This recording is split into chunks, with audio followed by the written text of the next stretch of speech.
Donald Trump ने एक अजीबोगरीब स्टेटमेंट दे दिया, बल्कि ये कहे कि बोंगी मार दी। डोनाल्ड ट्रंप ने कहा है कि अगर हमला ना करते हम ईरान के ऊपर तो अगले 2 हफ्तों में ईरान एटमी हथियार बना लेता।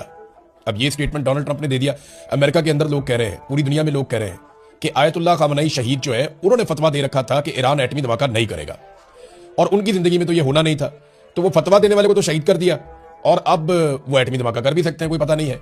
और दूसरा, गुज़िश्ता साल 2025 में जून के महीने में अमेरिका ने B-52 बॉम्बर्स इस्तेमाल किए थे ईरान में, जो 200-300 मीटर तक नीचे जाके मारते हैं, उनके बम जमीन को फाड़ के अंदर जाते हैं।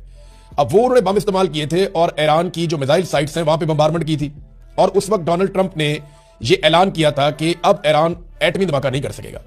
हमने उनको बहुत पीछे धकेल दिया, वो कभी भी एटमी धमाका नहीं कर सकेंगे, ये डोनाल्ड ट्रंप ने उस वक्त कहा था। तो उस वक्त जो कार्रवाई की थी वो भी एक फेस सेविंग थी, वो मैं आपको बता देता हूं। उसमें भी ईरान का कोई नुकसान नहीं हुआ था, ना अमेरिका का कोई नुकसान हुआ था, बल्कि इसराइली हमले के बाद जब ईरान ने वापस हमला किया तो फेस सेविंग के लिए अमेरिका बीच में आया, और अमेरिका को निकलने के लिए फेस सेविंग कुछ दोस्त ममालिक ने लेकर दी थी। तो इससे अमेरिका को कुछ नहीं मिला था, लेकिन डोनाल्ड ट्रंप ने तब भी झूठ बोल दिया था। और अब ये कह रहे हैं कि ईरान 2 हफ्तों के अंदर एटमी हथियार बना लेता अगर हम ये हमला ना करते तो। कभी एक स्टेटमेंट, कभी दूसरा, कभी तीसरा। अमेरिका के अंदर से जो लोग ब्रीफिंग लेकर निकल रहे हैं ना, जिनको इदारे ब्रीफिंग दे रहे हैं, अमेरिकी हुकाम जिनको ब्रीफिंग दे रहे हैं, वो सेनेटर्स भी या कांग्रेसमैन बाहर आके वो कहते हैं जी हमें कोई समझ नहीं आ रही, हमें ये समझा ही नहीं पा रहे कि ये हमला इन्होंने किया क्यों।